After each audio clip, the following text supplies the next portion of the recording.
Okay, continuing our look at kind of extra bells and whistles for limbs, we're going to focus here on what I call level swapping, which is basically allowing your limbs to either be in front of or behind other body parts as you wish. Usually the torso. Usually you want the limb either in front of the torso or behind, but there's of course other possibilities. Now I call it a bell and whistle, and certainly it's an extra in terms of control. But there's definitely going to be some productions and situations where it's going to be really pretty necessary. So let's take a look at what I mean. Right now I can pick up this hipster guy's arm and he can rub his belly or scratch his nose. The arm is rigged to be in front of the body, which makes the most sense for a three-quarter pose with this arm being in front. But what if he has to, say, cross his fingers behind his back, or cross his arms behind his back, or pull something out of his back pocket or something like that? With a level swapping rig setup, I can just uncheck this checkbox and boom, now the arm goes behind the back. And notice it's controlled by the same controller. It didn't change positions at all. It merely jumped from the front to the back. Now you will see a bit of a pop here in the elbow. That is one of the disadvantages of a purely jointed rig with a lot of texture. Now if this rig didn't have a lot of texture or was rigged with the puppet tool, we wouldn't have that problem. But it's just something to think about. It's one of those pros and cons we're always talking about. But you can usually hide that pretty easily in animation. Just pop it during a relatively fast move and most likely hardly anyone will notice. But it's a really nice, convenient thing to be able to easily pass the hand and lower arm, in this case, it's not the upper arm, notice, behind and in front of that torso. And it also is going behind and in front of the head and the legs and the whole body. So let's take a look at setting up this rig in a couple of different situations. We'll start with just the basic jointed arm rig here. And we're going to add the same control to this arm. It'll be just a little in reverse though, because this arm is already behind the torso and the head and everything. And what we'll do is install a switch to allow that, at least the lower arm and the hand, to come in front of the body. Now generally you really only need to do the lower arm and the hand for these types of rigs, but it really depends on how your shoulders are set up and the design of your character. You can potentially do the whole arm if you wish. I also want to point out very, very clearly, throughout this whole lesson we're going to focus on arms all the way through. But I want to make it super clear, everything we're doing with the arms, you can do with the legs too. Again, it's a little less likely that you would need to swap levels with the legs. That is something that I don't see happening all that often, but it is certainly possible that there'd be reasons to do it, and all of these techniques would 100% work with the legs as well. We're just not going to look at any legs in this particular video. But let's go ahead and set up this level swap for this hipster guy here. So let's unshy our layers and then go find the right lower arm and hand layers. Then we're going to duplicate those two layers and we'll move them up to above the torso and other limb layers. Now remember, if we were doing this for the other arm, we would be moving these down underneath the torso and other limb layers. And then we're going to add to the names of these layers _top at the end. And again, if we were doing this on the other arm, we would add _bottom, which we actually have done, you can see here, with the other arm.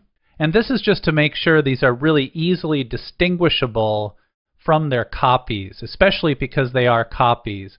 They definitely need to have separate names, so we don't have any two layers with the same name. But I also make sure to put these in all caps, so they're really, really easy to spot in my giant pile of layers here. Now remember, these layers that we duplicated are carrying with them the expression code and the effects added by our IK script. So the next thing we need to do is strip all that rigging off. So we want to select both layers, hit the P key for position and delete all the expressions on those position values. Then we're going to hit the R key and delete all the expressions on the rotation values. And then we also want to delete the effect that was added to the lower arm here. That will remove all remnants of the IK. And then finally, let's unparent these, so we also remove any FK rigging as well. Then we're going to reparent these layers back to their original source. So we'll take the hand comp top here, and we'll parent that back to the actual right hand comp. And then we'll do the same, the arm lower top. We'll parent down to the right arm lower original. Now these will simply follow their fully rigged parents and respond to our IK chain and so on. Now let's go back to the hand controller here, and let's add a checkbox control. And we'll call it right arm front back. Now we're going to use the same opacity switch code that we used in the previous lesson. Now we do have a choice here. You can decide whether you want the arm to be in front when the checkbox is on, or in front when the checkbox is off. That is entirely up to you. What I generally do is checkbox on, arm in front, checkbox off, arm in back, regardless of what the default position is. Here the default position is behind, so I'm going to have the arm come in front when we check the checkbox on. So let's go ahead and lock our effect control window. We're going to open the opacity values of our two top layers. And then we're going to option click and paste in our code and pick whip to our checkbox.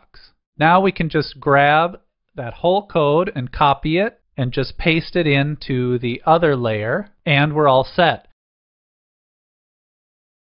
And now when we grab our right arm and check the checkbox, the arm pops to the front, and it's now in front, and he can rub his belly and do all those things. And we can check it again, and it moves right back. It really adds a whole new dimension of functionality to your puppet. Now, one thing I wanted to point out to you about this other arm that we already have rigged. In the last lesson, we added our prop to this, our guitar prop. We've also gone ahead and added a new hand at position 50 that has the masked out thumb so he can really hold that guitar. But we've got this set up now so that not only will the arm go behind the body, but props will too. So note that when I click the arm back front, look at that. Not only does the arm go behind, but the guitar goes behind as well.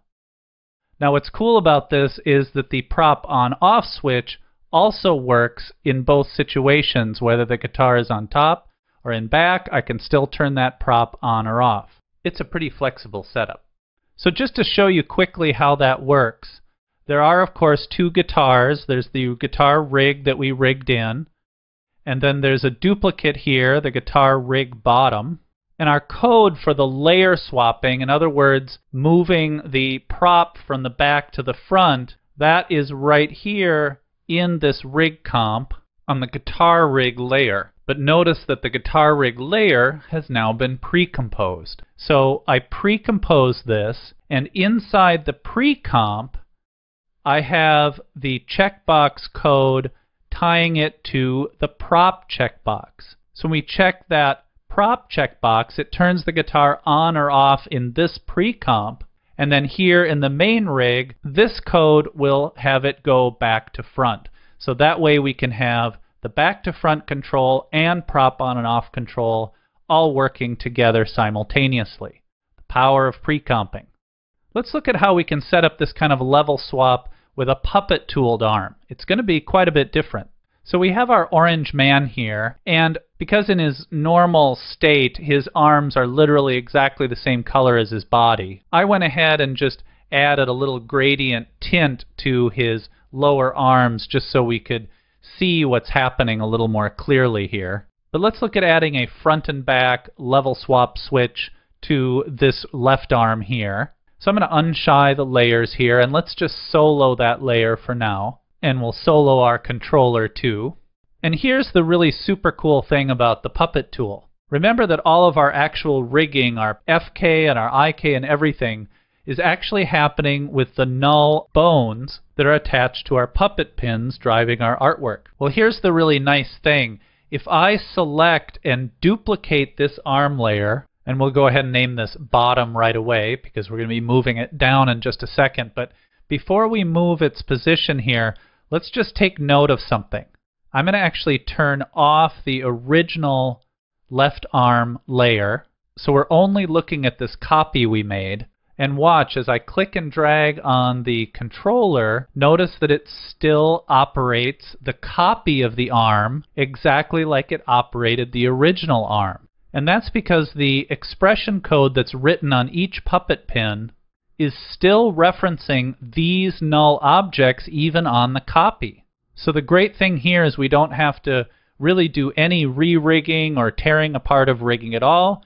We just copy the artwork layer, and we're almost done. We just have to do a little more work. So let's go ahead and move that down underneath the torso and the other artwork. And you can see the other arm and prop bottom layers are already here. And this one we're actually just going to leave alone. So let's just go ahead and lock that one right up. Back up to our original left arm layer here, and let's turn that on. And just to kind of think about what's happening right now, when I right now click and drag this controller, I'm actually moving two layers of arm here. This original layer and the bottom layer that we just created and moved. So in order to get this arm to seem as though it's going behind the torso layer, we're essentially going to need to be able to turn off the lower arm and the hand and only allow the bottom lower arm and hand to show so it seems like it's behind the torso.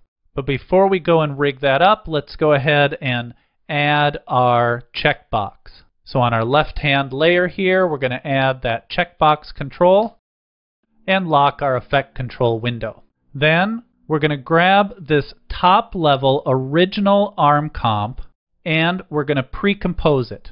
Now inside this comp, we're going to duplicate the original arm comp, and on the top layer, let's add a mask and mask out just the upper arm. Then on the bottom layer, we're going to take the opacity value and we're going to copy and paste in our expression code and tie it to our checkbox control. That way, when the checkbox is on, the arm will be complete in front of the torso. When the checkbox is off, the lower part of the arm and the hand will disappear from that top layer, and we'll only see the bottom layer behind the torso.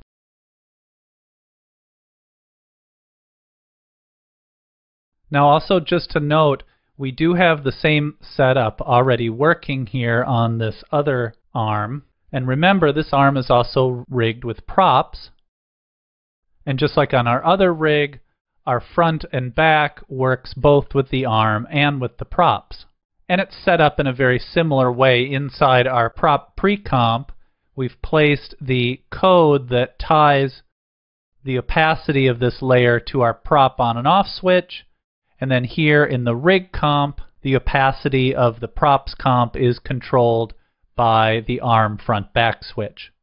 So exactly the same setup as we had in the previous rig. Now next let's look at doing a level swap with a blended joint. So let's look at our Farmer Man here. And the really cool thing about setting this up with a blended joint, you get the advantage of having already separated upper and lower arm elements. But you also get the benefit of the puppet tool in that you can duplicate the artwork layers without stripping any rigging or re-rigging. So let's go ahead and unshy the layers, and we're going to duplicate the lower arm artwork and all of the hand artwork, including all those little fingers. Let's go ahead and move those up to above the other body layers, and then add top to their names. Note that on the fingers, After Effects continues to advance the numbers on the fingers, so make sure and make a mental note of which is finger 1, 2, and 3. And rename those while you're adding the word top. And then because the hand and fingers are jointed and not puppet tooled, those we're going to want to unparent and then reparent back to their original source. Hand to the hand, finger 1 to finger 1, and so on. Now note that we've already got our checkbox added to our effect control, so let's just lock that effect control window. And then we'll open the opacity values on all of the hand, finger, and upper arm layers. And then we'll once again option click and paste in our code, pick whip to the checkbox. And then now, because this code is exactly the same as what we need for all the other layers, we can select it and then paste it into the remaining top layers. Okay, let's lock everything up, and now we've got this working really nice. So in some ways the easiest rig to add this to is the blended rig, because you get sort of the benefit of the jointing and the benefit of the separated limbs. So just to remind you once again, all of these techniques can be done with the legs as well if needed. And speaking of legs, we're not going to look at a layer swap for the legs, but I do want to show you how you can use a very similar technique of using these opacity checkboxes to solve a little issue we ran into at the very beginning of the course. If you remember when we were looking at our suit people, when we adapted these for rigging, we had to turn the front foot sideways so it would be possible to have the character walk and run and have a heel and toe roll rig setup, which we've got here. But remember, in the original version of the artwork, the front foot was turned towards the camera and really looked more charming and dimensional when she's standing still, with the back foot in a side view and the front foot towards camera in sort of a 3/4 pose. So using the same opacity checkbox approach, we've simply parented in that 3/4 version and just added a simple opacity checkbox so we can check back and forth between our fully rigged foot with the heel and toe roll and our still foot that faces 3/4. So you could easily pop this in when she comes to rest and you could get the charm of that original pose, but as soon as you uncheck it, she can walk and run and do all the things that you need a side view or more side view foot to create. So just another example of how these simple little opacity switches can really do a lot for your rigs.